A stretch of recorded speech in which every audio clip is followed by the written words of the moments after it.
Hi, welcome to my review of Zero Dark 30, directed by Kathryn Bigelow. Zero Dark 30 follows the decade manhunt for Osama bin Laden, led by CIA operative Maya, played by Jessica Chastain. I came in Zero Dark 30 with, I guess, high expectations, given that everyone's been raving about this film, calling it the film of the year and all this and all that, and not to mention it's got like a 95 on Metacritic. And so I came in with some high expectations, and I have to say, I was really impressed to see how my expectations were actually met. Now, with that said, I don't think Zero Dark 30 is this incredible masterpiece some people are making out to be.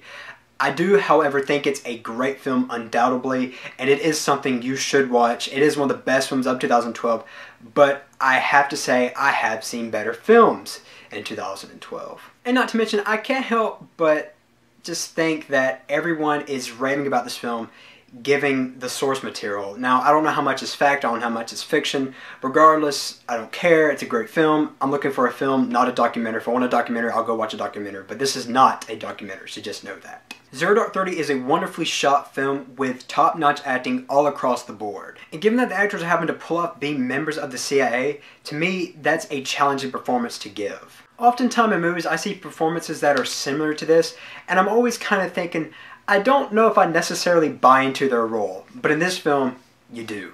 And by me saying this, I'm also talking about Jessica Chastain. One of the things that had me concerned about going into this movie was Jessica Chastain's character. I was afraid that she was going to come off a bit bitchy, a bit of a stereotype, and to my surprise, she's not like that at all. You really get the sense that Jessica Chastain's character, Maya, is a real person. Then again, she kind of is a real person because she's based on a real person, but they just changed her name. But anyway, you do get the sense that she is a real person who has character, who has emotions.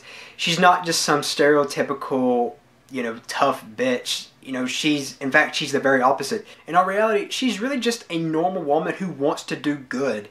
And when she has to be tough, you get the sense that she really doesn't like it, but she can do it, and she does it in an effective way. And much like The Hurt Locker, the suspense in this film is very great. It's very effective.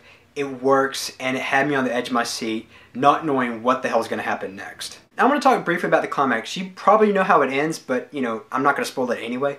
But all I just want to say is the climax is great. It's very action-packed. It's well worth the wait, and it's a great way to end this well-crafted film. Now I'm going to wrap up this review. I give Zero Dark 30 a very high 4 out of 5. The reason I'm not giving it a 4.5 or a 5 is because, like I said, I have seen better films this year. In fact, Argo, although they're not really the same thing, Argo hits the same notes that Zero Dark 30 hits, and in my opinion, Argo did it a lot better. But then again, I really loved Argo. Not to say I didn't love Zero Dark 30, I still love them both, but Argo, to me, is a better film. I gave Argo 4.5 out of 5, so I just feel weird giving it the same rating because I just think Argo is a better film. I don't know, that's just my thing. Not only that, but it's not as good as Hurt Locker either, and I would give that a 4.5 out of 5 as well. Anyway, thanks for watching, and I will see you next time.